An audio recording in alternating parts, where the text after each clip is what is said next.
আগামী 12ই জানুয়ারি দিল্লির ভারত মণ্ডপমে অনুষ্ঠিত হবে 29তম জাতীয় যুব উৎসব। এতে অংশ নেবেন রাজ্যের 62 জন প্রতিযোগী। আজ উজ্জন্ত প্রাসাদ প্রাঙ্গণে তাদেরকে সংবর্ধনা জানান যুব বিষয়ক ও ক্রীড়া দপ্তরের মন্ত্রী টিঙ্কু রায়। উপস্থিত ছিলেন দপ্তরের সচিব PK চক্রবর্তী সহ অন্য আধিকারিকরা। মন্ত্রী জানান, রাজ্যের প্রতিযোগীরা আজ দিল্লির উদ্দেশ্যে রওনা দেবেন। আগামী 9 থেকে 11ই জানুয়ারি তারা আকস্মিক বক্তৃতা থেকে শুরু করে বিভিন্ন প্রতিযোগিতায় অংশগ্রহণ করবেন।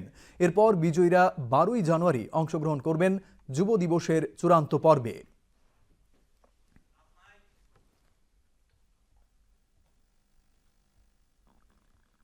আপনারা সকলেই জানেন 12 জানুয়ারি যে যুব উৎসব, সেই যুব উৎসবকে কেন্দ্র করে প্রতি বছরের ন্যায় এবারও দিল্লিতে যাচ্ছে আমাদের এখানকার প্রতিযোগী যারা বিভিন্ন ক্যাটাগরিতে তাদেরকে সিলেকশন করা হয়েছে। আমাদের প্রত্যেকটা জেলাতে জেলাভিত্তিক অনুষ্ঠান হয়েছে, সেখান থেকে নির্বাচিত যারা হয়েছে তাদের এই সংখ্যাটা একসঙ্গে তারা দিল্লিতে যাচ্ছে এবং আমরা আশাবাদী আমাদের ত্রিপুরার বিভিন্ন বিষয় তারা সেখানে তুলে ধরবে এবং ত্রিপুরার নাম উজ্জ্বল করবে। গত বছরও এই যুব উৎসবে ভারত মণ্ডপে হয়েছিল, সেখানে প্রধানমন্ত্রীর উপস্থিতিতে আমাদের রাজ্যে দুটো বিষয়ে আমরা তৃতীয় স্থান অর্জন করেছি।